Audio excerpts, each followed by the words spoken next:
mencari orang yang mewakili semua aliran atau sudut. Coba memastikan bahwa semua aliran mendapatkan masuk di sana. Kok tiba-tiba lewat radio ada seorang asing, presiden suatu negara, yang bahasa Belanda lebih fasih daripada saya. Saya masih ingat saya lari ke atas ke kamar saya mencari atlas untuk melihat, oh antara kota ini ada desa ini. Kok Pak Soekarno kan menghafal semua. Luar biasa. Memang banyak orang mikir sekarang, wah ini omong kosong kan, dia kan mau cari duit. Not only that.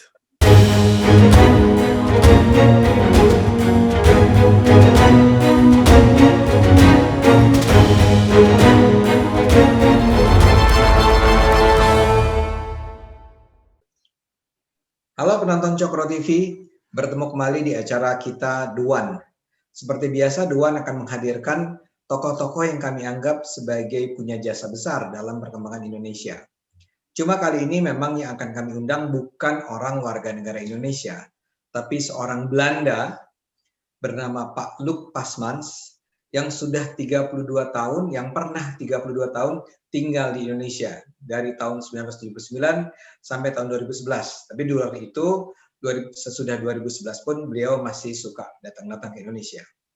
Nah, buat Anda barangkali ada pertanyaan, kenapa pria Belanda ini kita wawancara? Ya, barangkali tidak banyak orang tahu bahwa beliau inilah yang punya peran besar, dialah yang memimpin proyek-proyek besar melahirkan yang namanya Ensiklopedia Indonesia, Ensiklopedia Islam, dan berbagai seri ensiklopedia yang ada di Indonesia lainnya.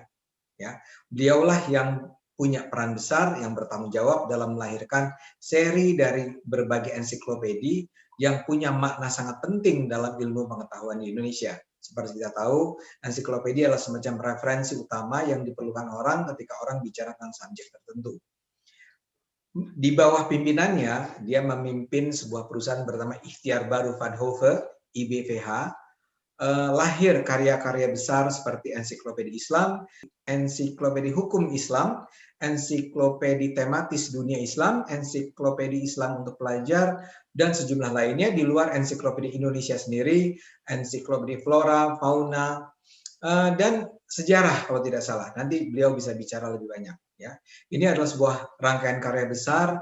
Masing-masing ensiklopedia itu mencapai ada yang 6 jilid, 8 jilid, yang isinya kalau Anda lihat langsung, dan sekarang masih banyak di perpustakaan, itu memang luar biasa. Sangat lengkap, sangat luar biasa. Nah, kita punya kesempatan ya dengan orang yang luar biasa ini, jasanya lah buat pengetahuan Indonesia. Kita sapa langsung Pak Luc Pasmans. Pak Pasmans, apa kabar? Baik, selamat siang Pak Ade. Selamat siang, terima kasih untuk bisa menerima kami dari Cokro TV. Anda sekarang tinggal di mana, Pak Luc Pasmans? Saya sekarang tinggal di negeri Belanda, di bagian selatan, yang tidak jauh dari negara Jerman, 4 km dari sini, dan negara Belgia letak barat dari sini, sekitar 5 km. Jadi Sebuah desa, Pak ya? Saya tidak berasal dari negara yang dikenal biasanya dengan di kota-kota besar itu sekitar 200 km dari sini. Jadi saya betul-betul dari bagian selatan, paling selatan di negeri Belanda. Namanya Zwijkhuizen, suatu desa sebetulnya kecil dengan penduduk tidak lebih dari 600 jiwa. 600 jiwa, oke. Tapi di sana sehat Pak ya, nggak ada COVID, nggak ada. Ya. Okay. Terima kasih. Pak Pasmans, ya ini luar biasa. Kami memperoleh kesempatan untuk bicara dengan Bapak. Mungkin sebagai pengantar kali ya, agar masyarakat lebih mengenal apa yang dihasilkan dari tangan Bapak dan perusahaan yang namanya Ikhtiar Baru Van Hove itu, Bapak bisa ceritakan nggak secara ringkas saja ensiklopedia apa saja yang sudah dihasilkan dalam saat Anda berada di Jakarta itu? Ya, barangkali untuk itu sedikit kami harus kembali ke sejarah ya, bagaimana ini mulai semua.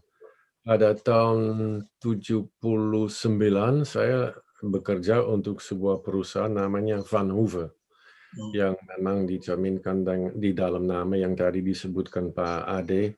Dan Vanhoeven pernah memperoleh izin untuk menciptakan joint venture dengan perusahaan nasional Indonesia, yaitu Ikhtiar Baru, sehingga lahir pada waktu itu joint venture antar Belanda dan Indonesia, namanya Ikhtiar Baru Vanhoeven, 2 nama untuk satu perusahaan. Tapi kembali sedikit kepada latar belakangnya perusahaan penerbit Vanhoeven, itu suatu perusahaan Belanda yang dilahirkan pada tahun-tahun 30-an di negeri Belanda, di kota kecil Deventer, di mana juga kebetulan berada sekolah tinggi pertanian tropis malahan, jadi tropical agriculture, sekolah tinggi, semacam universitas sekarangnya. Memang di situ Vanhoeven mulai sebagai toko buku dan percetakan, tapi juga cepat mulai menerbitkan buku-buku di bidang pertanian, karena sekolah tinggi dekat, jadi banyak guru-guru besar, mahasiswa, juga ada mahasiswa dari Indonesia loh. Jadi karena itu kan mengkhususkan diri di tropical agriculture, jadi pertanian tropis. Di situ Vanhoeven mulai menerbitkan buku-buku di dalam bidang pertanian seperti saya tadi jelaskan, tapi juga mengenai sosiologi, accountancy, dan lain sebagainya. Biasanya buku ilmiah. Pada tahun 50, Vanhoeven telah membuka cabang di Bandung, di Indonesia. Karena dari urusan dengan pertanian ada hubungan dengan Indonesia, dan timbulnya ide untuk mendirikan suatu cabang di Bandung, di Indonesia. Dan di Bandung, di Indonesia, Vanhoeven meneruskan kesibukannya atau gerakannya di dalam penerbitan, tapi sekarang dengan buku-buku dalam bahasa Indonesia yang ditulis oleh pakar-pakar cendekiawan Indonesia, juga mengenai pertanian lagi. Buku-buku dengan nama yang cukup berbunyi seperti Tanaman yang Berguna dari Indonesia, dari Profesor Heiner, satu karya besar, saya lupa, 8 jilid mengenai tanaman-tanaman dari Indonesia, mengenai pertanian di Indonesia, lain sebagainya. Tapi juga mengarahkan ke bagian hukum, bagian sosiologi, dan lain sebagainya. Jadi juga seperti di Belanda dalam bahasa Belanda, di Indonesia dalam bahasa Indonesia, buku-buku yang bersifat ilmiah. Itu kan gerakannya Vanhoeven sudah pada tahun 50-an. Pada tahun 1955, Vanhoeven, Ikhtiar Baru Vanhoeven pada waktu itu belum ada. Itu joint venture baru didirikan pada tahun 74, tapi Vanhoeven pada tahun 1955 menerbitkan ensiklopedi Indonesia dalam bahasa Indonesia yang pertama di sejarah Indonesia.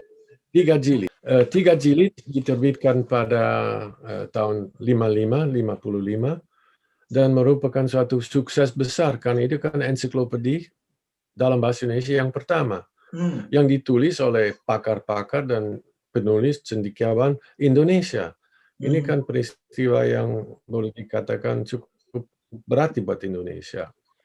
Nah, pada tahun 50-an, sekitar 57 terjadi nasionalisasi dari perusahaan-perusahaan asing, jadi Vanhoeven diambil alih oleh perusahaan Indonesia. Tapi pada tahun 74, Vanhoeven berhasil memperoleh izin resmi dari pemerintah Indonesia untuk ikut dalam program penanaman modal asing, sehingga Vanhoeven mendapatkan izin untuk mendirikan suatu joint venture dengan suatu perusahaan nasional Indonesia seperti tadi saya jelaskan, itu Ikhtiar Baru, sehingga pada tahun 74 lahir PT Ikhtiar Baru Vanhoeven. Ikhtiar Baru Vanhoeven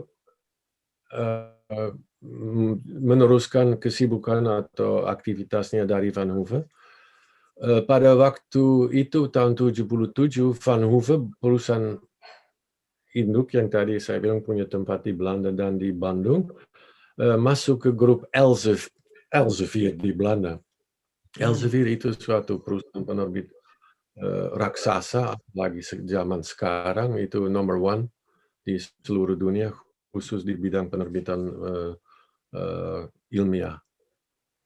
Elsevier sudah juga pada tahun 74 mulai mengembangkan suatu ensiklopedi dalam bahasa Indonesia yang baru. Jadi terusan dari sukses Van Hooven pada tahun 55, karena Elsevier ambil alih Van Hooven melihat bahwa ada aktivitas itu, dan Elsevier ingin membangunkan kembali suatu ensiklopedi dalam bahasa Indonesia pada tahun 74 ke 75, di mana Pak Hasan Syadili diangkat sebagai pimpinan umum untuk menyusun suatu ensiklopedi. Pak Hasan Syadili sudah punya nama yang cukup beken, saya rasa, di Indonesia, karena beliau adalah juga editor in chief dari kamus Syadili dan Eccles Indonesia Inggris Indonesia, terbitan dari Gramedia.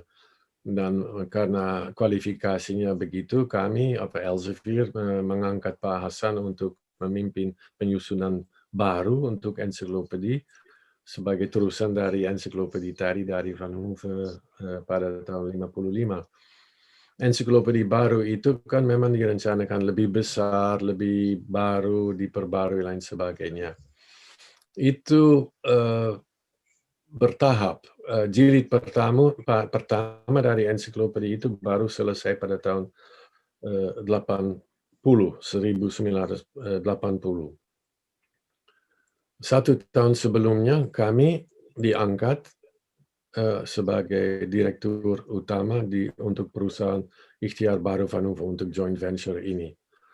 Dan sekaligus untuk mengkoordinasikan proyek ensiklopedi Indonesia dengan perusahaan baru yang baru didirikan, joint venture itu, supaya nanti Ikhtiar Baru Van Hooven secara resmi menjadi penerbit dari buku ensiklopedi Indonesia yang baru itu, di mana tadi saya jelaskan jilid pertama keluar pada November tahun 1980. Ensiklopedi, please. Ya, jadi Pak Pasmans datang ke sini tahun 1979. 79, ya. Langsung jadi direktur utama, dan setahun kemudian lahirlah ensiklopedi pertama itu. Betul, dengan tugas ikut membantu menyusun realisasi ensiklopedi itu dan sekaligus membangun perusahaan. Jadi harus cari karyawan, harus cari orang untuk dewan redaksi dan lain sebagainya. Harus cari gedung kantor, jadi banyak kesibukan biasa ya untuk itu. Produksi 7 jilid plus 7 jilid. 7 jilid. Jadi rencanakan dari 3 jilid dari tahun 55 menjadi 7 jilid pada tahun 85. Jadi ensiklopedi baru ini baru selesai pada bulan Juli tahun 1985. 7 jilid dipersembahkan kepada kepala negara, pada waktu itu Presiden Soeharto, dan diterima dengan sangat baik sekali. Jadi pada tahun 1985, ensiklopedi Indonesia pertama yang lengkap, yang 7 jilid plus 3 jilid suplemen belakangan, menjadi katakanlah prestasi pertama dari Ikhtiar Baru Van Hooven. Dan juga pada umum di masyarakat diterima dengan baik. Pada saat itu tahun 80, perusahaan induk dari negeri Belanda, Elsevier, memutuskan bahwa aktivitas seperti di Indonesia buat mereka tidak pas lagi dalam strateginya, sehingga mereka mau mundurkan diri dari Indonesia. Dan pada waktu itu saya pribadi mengambil alih perusahaan itu. Jadi Van Hooven menjadi milik saya, dan sekaligus saya juga bisa meneruskan aktivitas karena saya sendiri pada 5 tahun pertama ini mendapat kesan bahwa sebetulnya untuk penerbit di Indonesia masih ada banyak sekali yang bisa dikerjakan, Pak. Jadi saya melihat di sini tidak hanya dari segi pasar ya atau segi komersial, tapi khusus contoh adalah bahwa memang ada toko buku misalnya Gramedia dengan banyak cabang, banyak judul buku dalam bahasa Indonesia, tapi yang saya sendiri pribadi menilai ada sebetulnya kekurangan buku-buku yang lebih komprehensif semacam ensiklopedia ya. Ya, ya. Bahwa ensiklopedi kami yang pertama itu yang 7 jilid diterima dengan baik, dicerminkan bahwa tidak lama setelah itu sudah muncul katakanlah persaingan. Ada perusahaan lain yang juga mengembangkan suatu ensiklopedi yang lebih besar, yang lebih bagus, lebih lengkap, 17 jilid namanya Ensiklopedi Nasional. Oke. Itu sebetulnya mencerminkan bahwa ada pihak lain yang merasa tertarik karena tadi saya mau jelaskan ada kekurangan buku-buku referensi pada umumnya. Seperti suatu ensiklopedi yang komprehensif ya.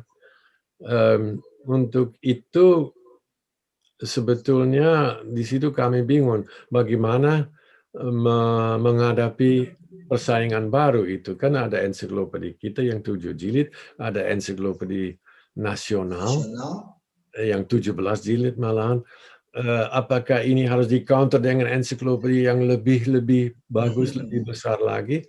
Pada waktu itu kami juga baru mulai belajar sedikit mengenai pasar buku di Indonesia dan rupanya ada banyak batas ya, tidak sebesar kami menduga kalau kita membandingkan itu dengan penduduk Indonesia yang pada waktu itu 180 juta orang, tapi misalnya kebiasaan baca, tapi itu kenyataan masih sangat kurang. Jadi apakah ada tempat untuk ensiklopedi yang ketiga yang lebih besar lagi?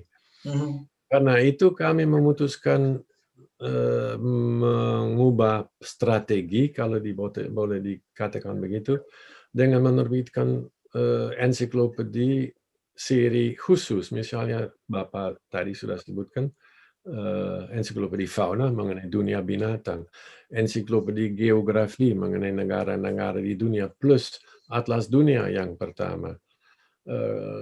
Terus ensiklopedi khusus untuk anak-anak. Jadi buku dengan lebih banyak ilustrasi ya, kan anak-anak kan karena jadi besar dengan TV, ya lebih bersifat ilustratif yang penting. Terus beberapa, jadi tidak ensiklopedi umum lagi, tapi lebih spesifik berspesialisasi ya lah, ya gitu. Jadi dan itu kan kami sudah mulai menuju ke tahun-tahun 90-an. Nah, waktu itu saya sudah tinggal di Indonesia lebih dari 5 tahun, 7 tahun, dan saya sudah juga mendapatkan banyak teman orang Indonesia, dan saya suka ngobrol dan saya menjadi penasaran mengenai negara ini karena terus terang Pak, sebelum kami datang ke Indonesia, pengetahuan kami mengenai Indonesia sangat minim. Sebetulnya memalukan karena negeri Belanda kan menjajah Indonesia selama 305 tahun. Dan masa sih ini saya berasal dari generasi lain, saya lahir di tahun 1949, jadi pasca revolusi, pasca perang, tapi mengenai Indonesia terus terang pada waktu saya menjalankan sekolah menengah, mengenai Indonesia tidak ada banyak yang diajar kepada anak muda. Apalagi mengenai era perjuangan kemerdekaan Indonesia, itu sebetulnya saya dulu tidak pernah dapat les sejarah dalam hal ini. Tapi waktu saya tinggal di Indonesia makin lama saya menjadi penasaran mengenai sejarah Indonesia, mengenai budayanya. Saya waktu itu tidak bisa membayangkan berapa besar Indonesia sebetulnya. Kalau kita melihat peta Eropa dengan membandingkannya dengan peta Indonesia, saya kaget, kok besar banget, 15.000 pulau, ada yang gede, ada yang kecil, tapi itu belum pernah saya membayangkan. Mengenai Indonesia waktu saya kecil, saya punya satu pengalaman yang mengejutkan. Pernah ada siaran radio di mana diumumkan, dan sekarang akan kami teruskan program ini, wawancara dengan Kepala Negara Indonesia, Presiden Soekarno. Saya pada waktu itu berusia barangkali 11 atau 12 tahun dan saya tidak tahu siapa Soekarno, saya tidak tahu Indonesia apa itu, saya nggak tahu sama. Tapi pada waktu itu mulai wawancara dan saya kaget besar, Pak. Presiden itu, Pak Soekarno dalam hal ini, kok fasih bahasa Belandanya. Saya kaget.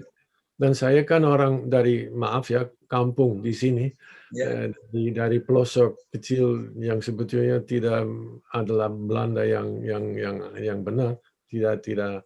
Kalau saya hari ini masih bicara dalam bahasa Belanda, saya punya logat. Orangnya, oh kamu dari selatan, ini kedengaran banget. Jadi saya tidak tahu apa-apa. Kok tiba-tiba lewat radio ada seorang asing presiden suatu negara yang bahasa Belanda lebih fasih daripada saya. Sebetulnya.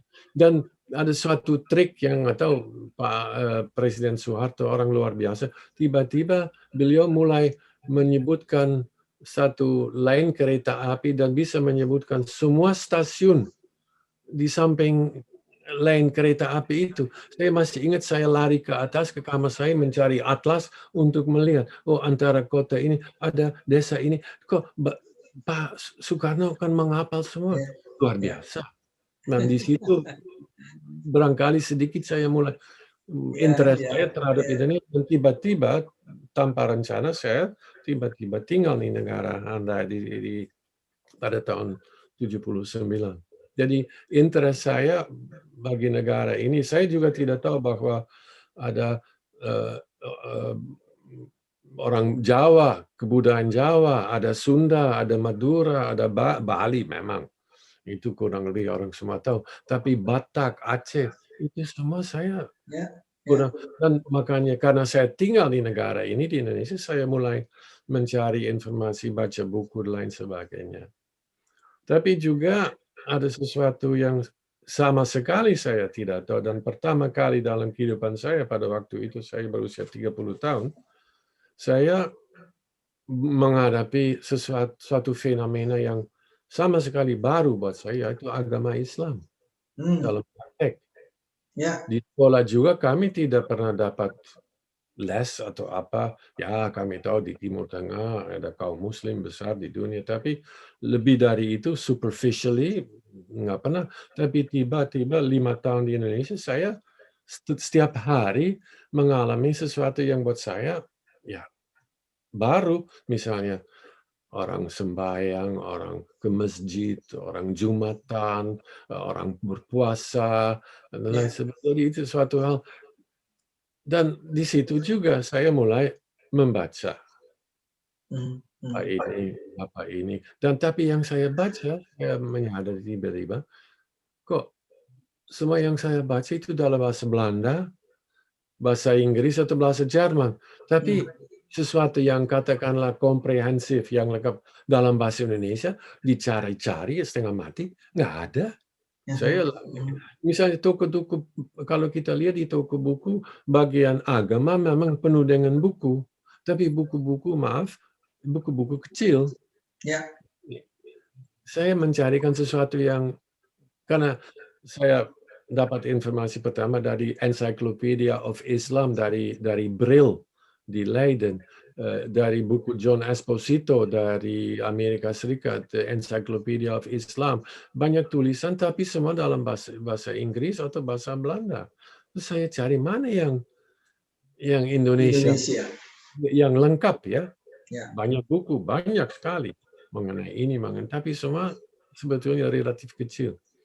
Terus di situ timbul ide, kan saya bicara dengan teman-teman, dengan rekan-rekan juga, kok kami kan penerbit, kenapa kami tidak mencoba menyusun suatu ensiklopedia, tulisan atau seri yang lengkap, yang merangkum segala yang ada mengenai agama Islam. Jadi begitu ide. Jadi saya pribadi, karena penasaran saya ya kan, saya kan kepingin tahu, tapi saya mengkonstatir suatu kekosongan, ya mari kami yang akan mencoba menyusun dan memproduksi suatu buku lengkap beberapa ribu halaman mengenai agama Islam. Di situ lahirnya. Jadi lahir dari suatu ide dan Ya, alhamdulillah itu terwujud akhirnya dari buku ini yang akhirnya merupakan 8 jilid, 4.000 halaman kalau nggak salah. Wow. Eh, diterbit pada tahun 93 kalau nggak salah. 93. Ya, dan juga diterima dengan sangat baik sekali. Pak Pasmans, itu sama sekali bukan terjemahan ya Pak ya? Nol. Itu semua karya, semua hasil dari penulis, cendekiawan, pakar, sejarawan, lain sebagainya, Indonesia, Pak. Jadi kami berusaha mencari banyak orang untuk memberikan sumbangan, jadi tulisan mengenai banyak hal. Yang pertama kan kami harus bikin kerangka juga buku gimana, isinya gimana secara global ya. Di mana kami sebagai pimpinan perusahaan, direksi, tidak ikut campur. Jadi saya pribadi misalnya tidak ikut dengan konten, dengan isi buku. Itu kan untuk itu kami juga menciptakan suatu dewan redaksi dengan nama-nama orang yang cukup terkenal di Indonesia, misalnya Pak siapa sih saya lupa namanya, Pak Azharuddin Azra, Azumardi Azra Azumardi Azra. Oh dari ya, Pak dari Azumardi ya. waktu itu kan sekarang IUN, Pak Nurkolis Majid ikut, Taufik Abdullah ikut, jadi semua orang yang boleh dikatakan tokoh Islam atau sejarah Indonesia. Kami mengundang mereka untuk ikut serta dengan rencana kita, dan mereka ikut membantu mencari penulis-penulis yang pantas untuk memberi sumbangan itu.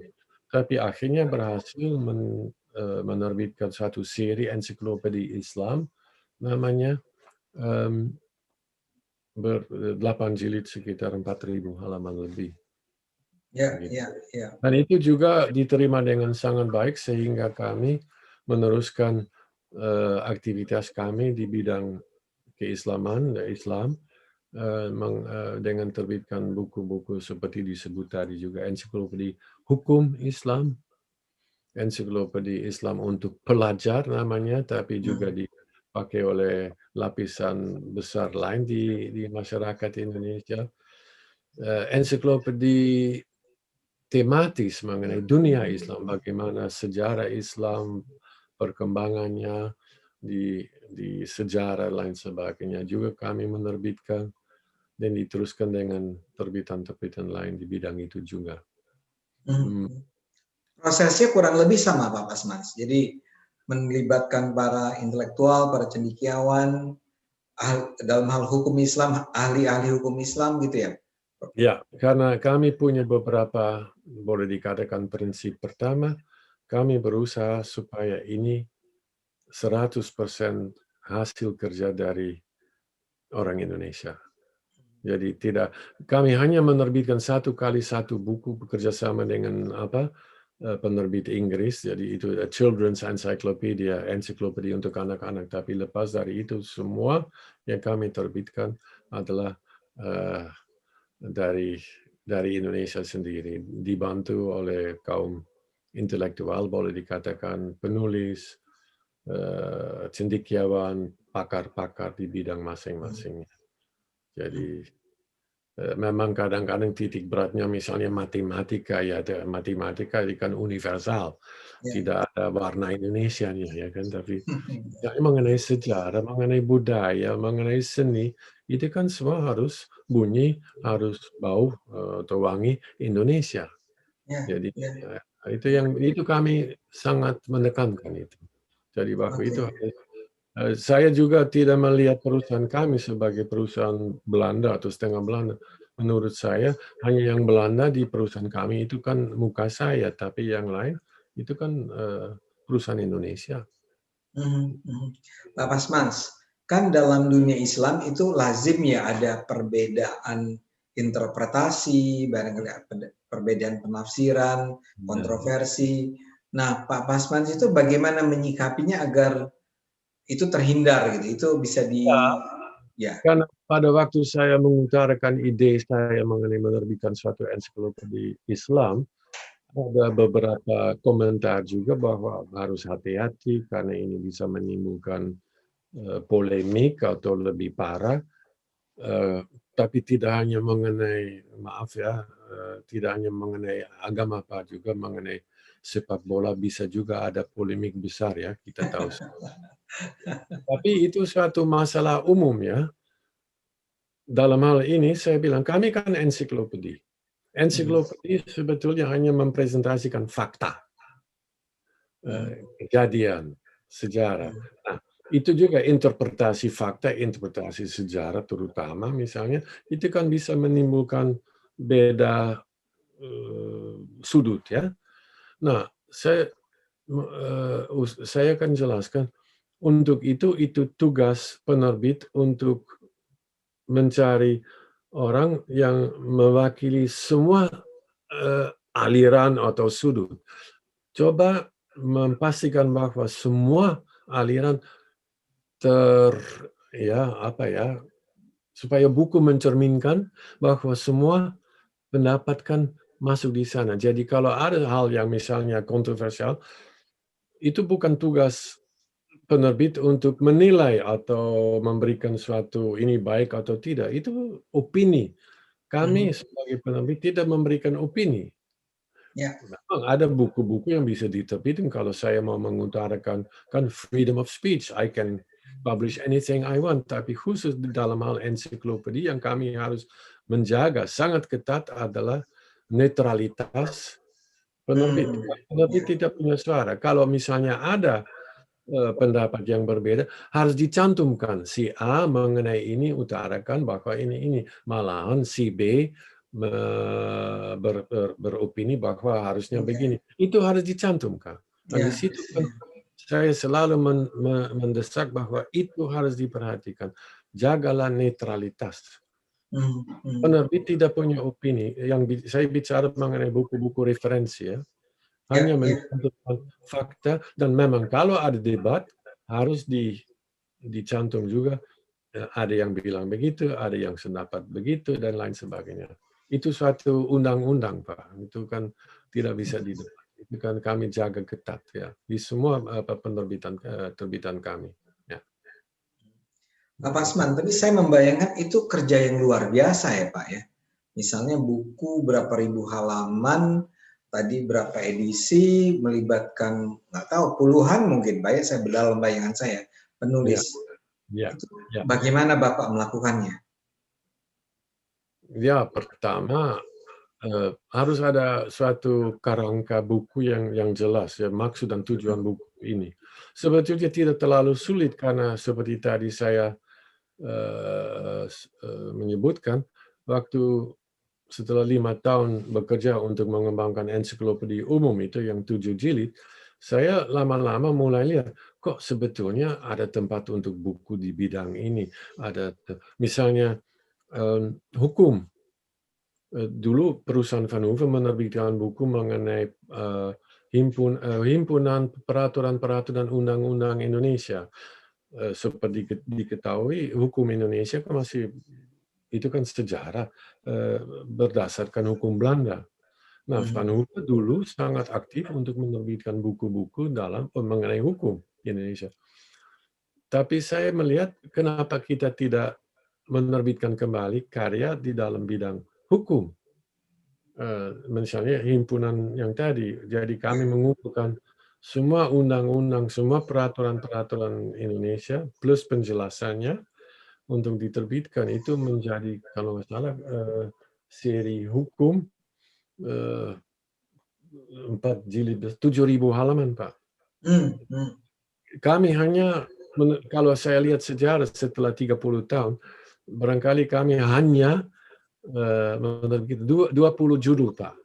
Tapi semua buku-buku yang berseri besar.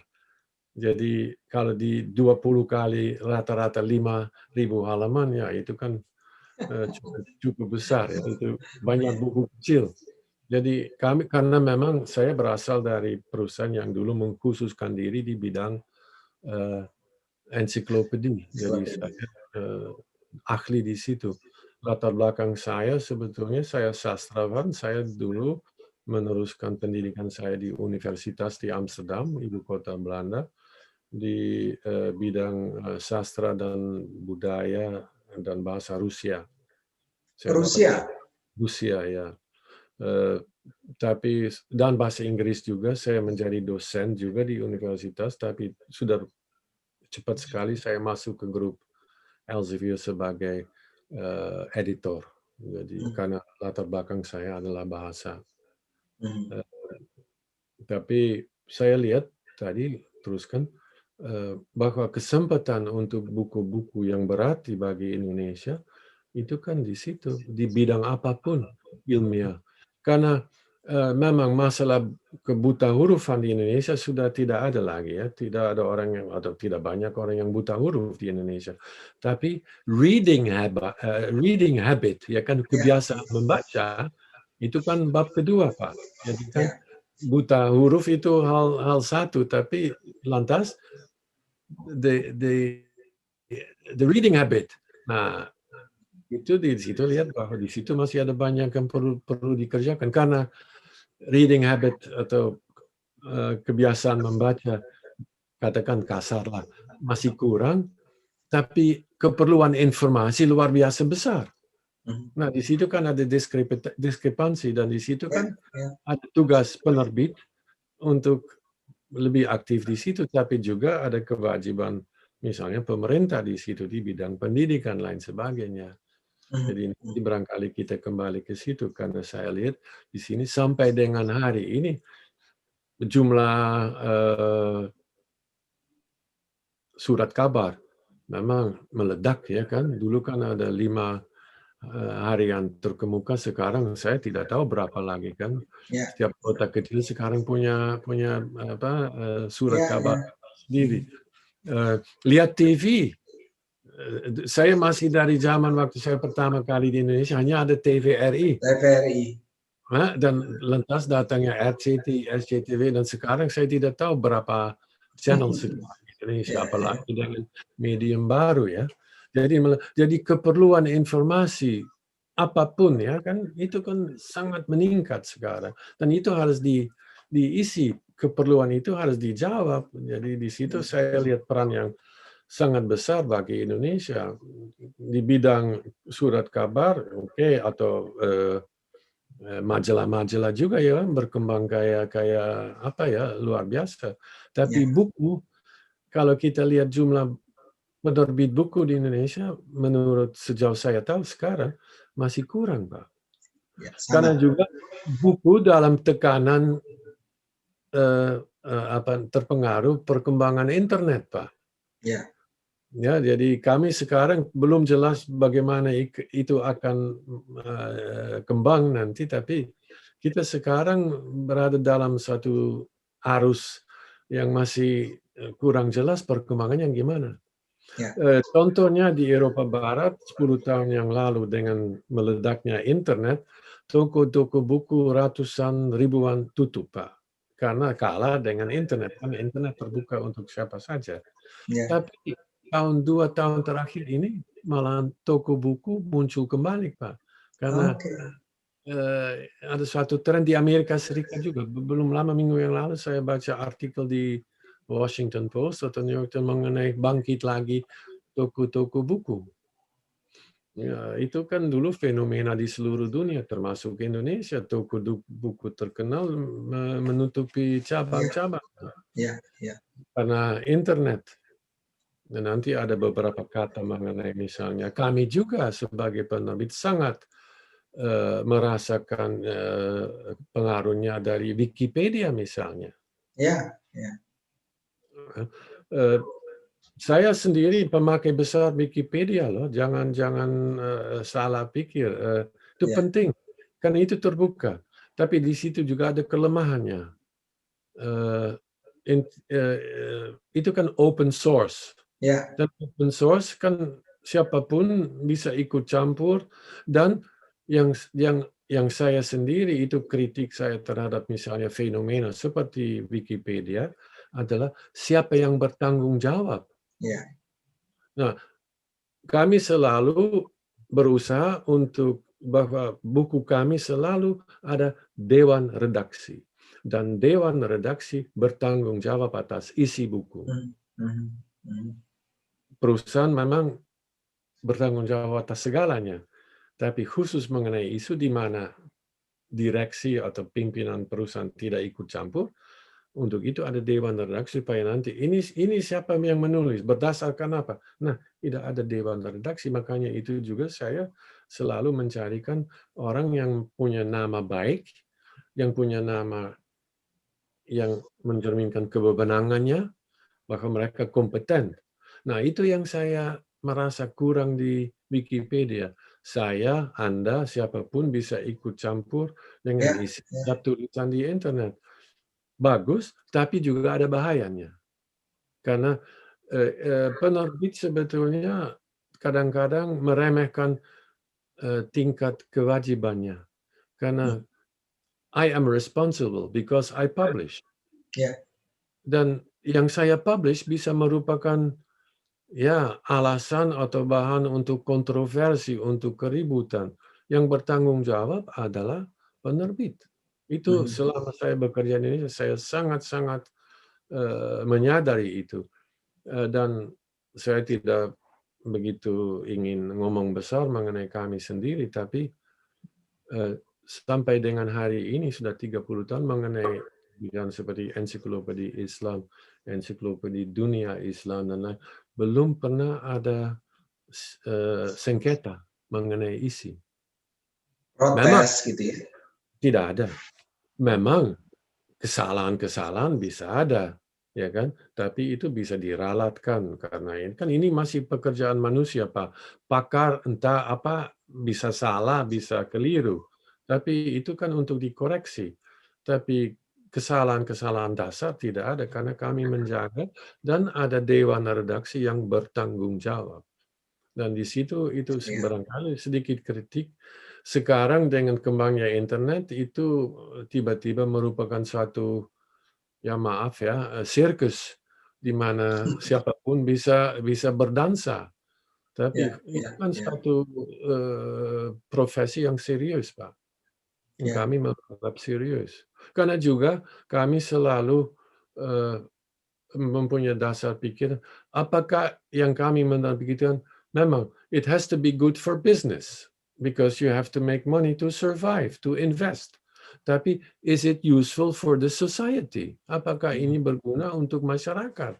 Itu penting, Pak.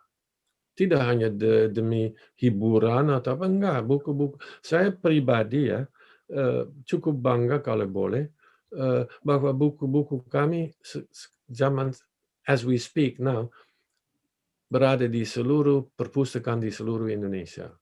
Nah, itu sesuatu masih kurang menurut saya, harus jauh lebih banyak, tapi we are on the right track. Tapi harus ada kedua hal tidak bisa dipisah ya. It has to be good for your business because publishing is business. Tapi bisnis untuk apa? Harus juga ada manfaat, itu kan credo saya. It has to be good for society. Ya, Pak Basman. Please. Ya, tapi Pak Basman orang Belanda. Ya. Belanda, dan kenapa nggak berpikir ya sebagai seorang Belanda, Anda kan nggak punya juga tanggung jawab terhadap orang-orang Indonesia, terhadap negara ini. Kenapa Anda harus berpikir ini harus punya sumbangan yang positif buat masyarakat Indonesia? Ya. Saya selalu, itu kan boleh dikatakan prinsip dasar, Pak. Percuma buat apa saya di sini kalau saya ikut bikin buku misalnya fiction, roman atau novel atau apa, itu bukan bidang saya, Pak. Silakan. Perlu ada loh novel lain sebagainya. Oh, ya. But that is not my job. My job was to make quality books, scientifically, semi-scientifically, popular science, for the progress of Indonesia. That's all. But itu kan sangat prinsipil, Pak. Dulu saya selalu bekerja di situ. Memang banyak orang mikir sekarang, wah ini omong kosong kan, dia kan mau cari duit. Not only that, it has to be useful. Juga untuk jangka panjang, saya tidak pernah bukan saya pribadi, tapi perusahaan tidak pernah menerbitkan buku hanya untuk single shot ya, 2 tahun sudah enggak. Ini untuk jangka panjang, Pak. Maka itu juga buku-buku kami tidak hanya ada cetakan ulang, tapi juga kadang-kadang ada edisi baru. Jadi buku ini diperbarui, Pak. Itu beberapa kali terjadi. So it is for the long run. Ya. Sebetulnya sikap yang tadi Bapak sebut prinsipil itu, Pak Pasmans, itu mulai itu ada dalam diri Bapak sejak kapan ya? Ya, barangkali di diri saya karena saya tidak business person sejati, Pak. Saya lebih condong ke seni atau apa. Dan saya memang sangat tertarik terhadap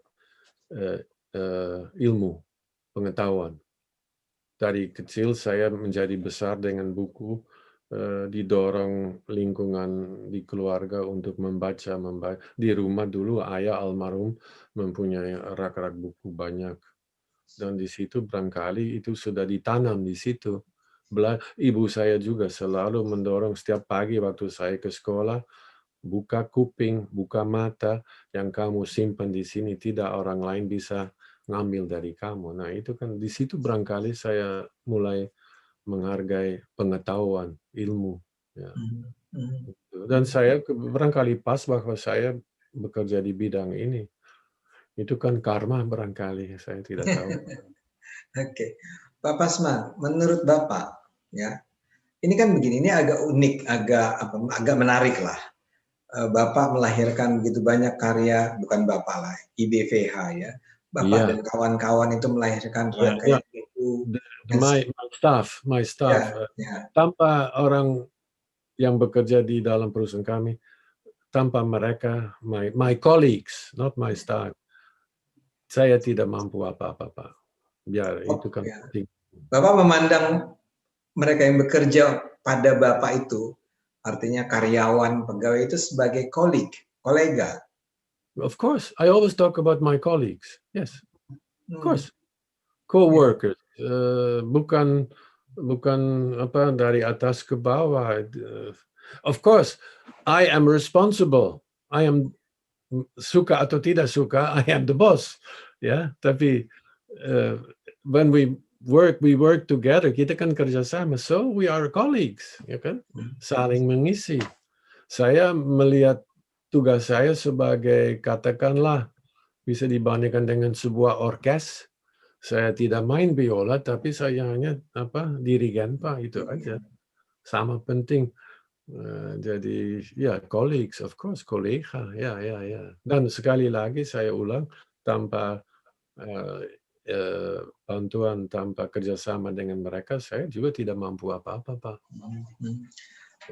Ya, tadi kembali ke pertanyaan itu, saya sebenarnya bertanya-tanya, ya, kenapa harus orang dari Belanda yang datang ke sini, perusahaan Van Hove ini, agar lahir sejarah barangkali. Tadi saya mulai dengan cerita mengenai sejarah, kan kita tahu bersama bahwa jelek atau tidak, pro kontra, ada hubungan antara Belanda, kami share sejarah bangsa Indonesia dengan Belanda.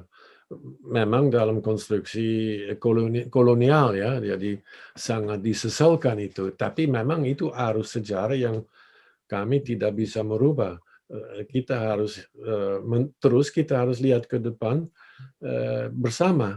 Itu kan saya teringat sekali mengenai pada waktu kunjungan Raja Willem Alexander ke Indonesia beberapa tahun yang lalu, di mana Raja Belanda kan mengucapkan rasa menyesal mengenai hal yang terjadi pada perang atau perjuangan kemerdekaan yang dilakukan oleh pasukan Belanda di Indonesia. Itu tidak bisa dibiarkan begitu saja, dan Raja Belanda pada waktu itu mohon maaf atas nama bangsa Belanda, atas pemerintah mengenai yang terjadi.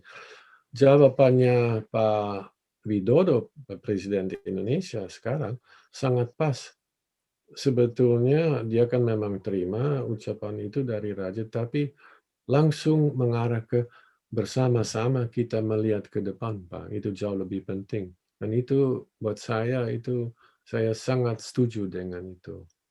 Kan kita kan masih 100 tahun bisa bikin publikasi mengenai apa yang terjadi dan apa ini, apa itu. Tapi yang paling penting, pengetahuan yang kami meraih sebaiknya dipakai untuk masa depan bersama.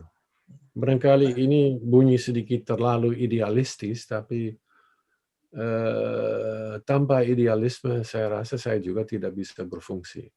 Harus ada dorongan, tadi saya sebutkan, apakah ini berguna untuk masyarakat. Itu. Dalam hal ini Pak Pasmans itu masih punya apa sebetulnya harapan atau rencana yang belum terwujudkan nih dalam hal ensiklopedi.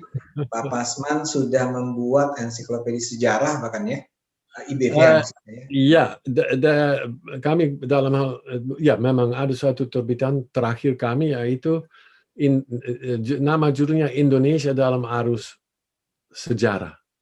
9 jilid, ditulis oleh 100 lebih pakar, cendekiawan, sejarawan, whatever, dari seluruh Indonesia. Mengenai ini kan sebetulnya terbitan pertama yang lengkap, yang komprehensif mengenai sejarah. Itu juga suatu mimpi buat saya yang terwujud. Lama saya bilang, I want to write or publish a book about the Indonesian history of Indonesia. Ada buku ini, ada semua dengan hormat, ada, tapi menurut saya tidak cukup. Nah, dalam rangka kerjasama dengan Departemen P&K, telah berhasil memproduksikan suatu naskah yang cukup besar, 7.000 halaman juga kalau nggak salah, 9 jilid yang lengkap, mengenai sejarah Indonesia dari prasejarah sampai dengan zaman reformasi. Nah, buku itu diterbitkan 10 tahun yang lalu kalau nggak salah, atau 8 tahun yang lalu. Saya masih punya satu mimpi, biar buku ini akan dilengkapi, akan diperbaiki, akan dikatakan diaktualisasikan lebih besar, lebih banyak orang ikut kerja, harus tetap harus menjadi suatu lebih dari tradisi, suatu kewajiban, Pak, bahwa setiap tahun. Saya sangat menyesal bahwa di mana-mana itu bicara mengenai negara di mana sekarang saya tinggal di Belanda, perhatian, interest untuk sejarah kita sendiri itu sangat kurang, Pak. Sangat. Dan itu dicerminkan di debat politik sekarang, di mana orang sudah tidak percaya dengan pemerintah.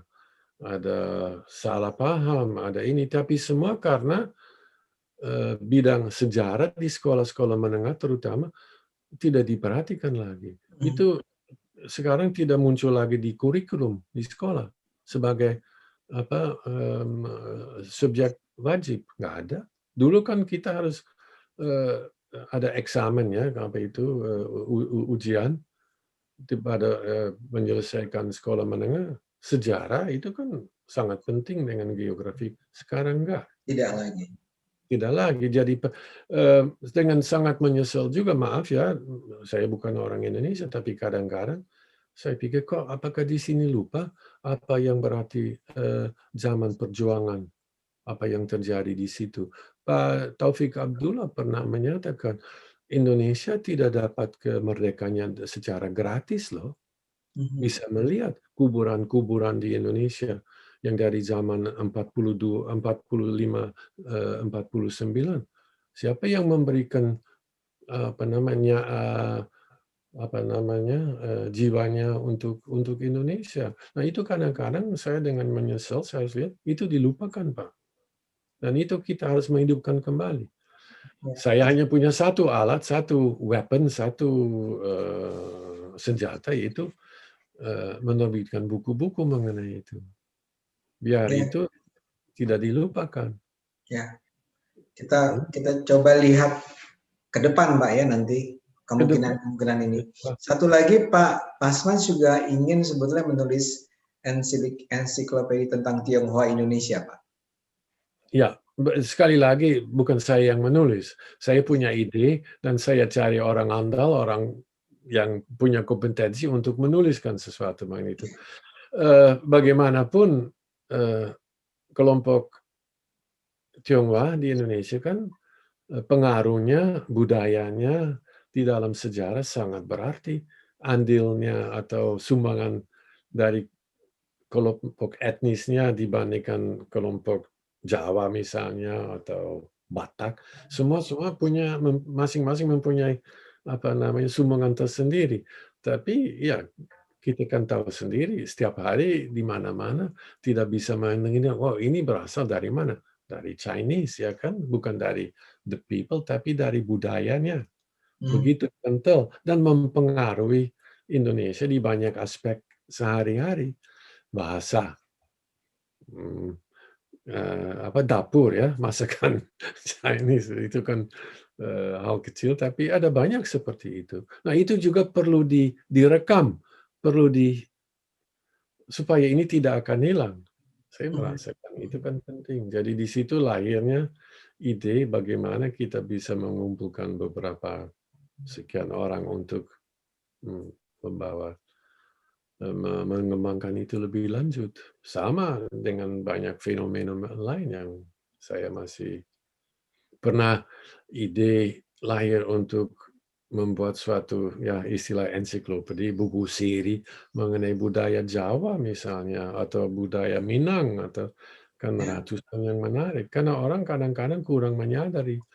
Saya di negeri Belanda kadang-kadang diajak untuk memberikan ceramah mengenai Indonesia dan yang saya melakukan itu dengan senang hati. Dan reaksi pertama adalah bahwa orang, kok kami tidak tahu bahwa Indonesia pertama begitu besar, begitu banyak pulau, letaknya.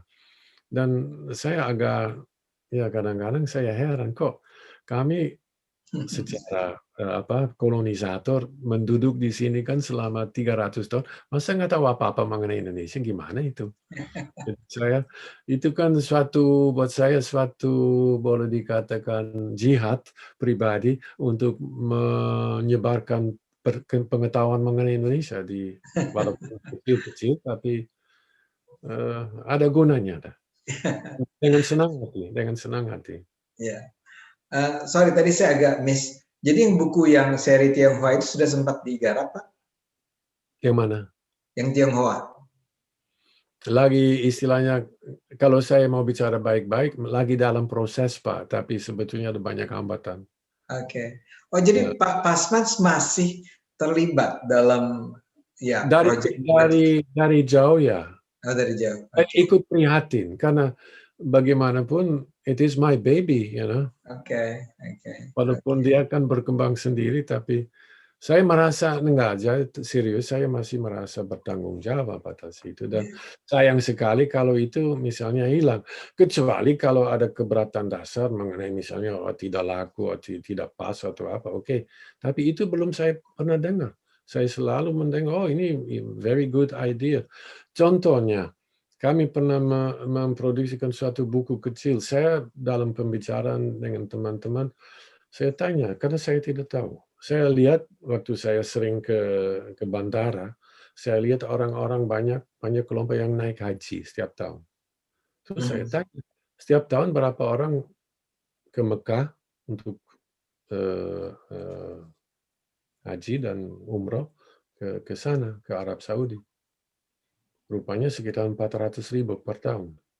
Terus saya tanya, beliau-beliau itu diberikan informasi apa, sebentuk apa? Nah, tidak pantas kalau saya meremehkan apa yang dilakukan pihak-pihak lain ya, tapi menurut saya perlu ditingkatkan dan kami menerbitkan suatu buku panduan mengenai haji dan umroh. Informasi mengenai tanah suci Arab Saudi dalam hal ini. Bagaimana negara letaknya di mana? Naik haji berarti apa? Disertai juga dengan buku doa dalam bahasa Doanya. Arab. Ya, itu kan penting, Pak. Jadi suatu set ya untuk orang yang naik haji bisa membawa buku ini. Ya, ya. Tapi juga itu dulu dibantah dengan oh nggak perlu dan tapi saya bilang why can we not make a nice travel guide lah, ya kan? Ya, Untuk membantu orang gitu. ya. Dan itu kan rupanya begitu sukses dibeli oleh pemerintah Arab Saudi untuk diedarkan di sana kepada Orang setiap orang. Indonesia. Ya. Oh ya, hebat Ya sekali. juga mereka minta copyright untuk bahasa-bahasa lain, bahasa Arab, bahasa Turki, bahasa ya dengan senang hatilah. Pak Pasman, ini kami terima kasih sekali Anda sudah menyediakan waktu. Tapi lebih dari itu adalah atas apa yang Anda sudah lakukan dalam bersama teman-teman Anda, kolega Anda selama Ya. dari 30 tahun. Tapi saya ingin mengabarkan kepada para penonton Cokro TV, apa yang tadi disampaikan oleh Pak Pasman itu sekarang sedang kami berusaha lanjutkan ya, kawan-kawan Cokro TV. Karya-karya yang tadi sudah disampaikan tersebut, kami akan upayakan agar bisa tetap hidup, republish, mungkin dalam bentuk digital ya. Ini kami di Cokro. Yes, absolutely. Ya. Absolutely. Terima kasih karena Pak Pasman sudah mempercayakan. Terima kasih atas kesempatan ini. Makasih banyak. Terima kasih. Terima kasih. Teman-teman Cokro TV, sampai ketemu kembali. Kita sangat berterima kasih kepada Pak Pasmans. Mudah-mudahan apa yang sudah dimulai oleh Pak Pasmans bisa terus kita kembangkan dan Pak Pasmans masih bisa terlibat langsung di dalam kerja-kerja membangun Indonesia ini. Terima kasih Pak Pasmans. Terima kasih penonton.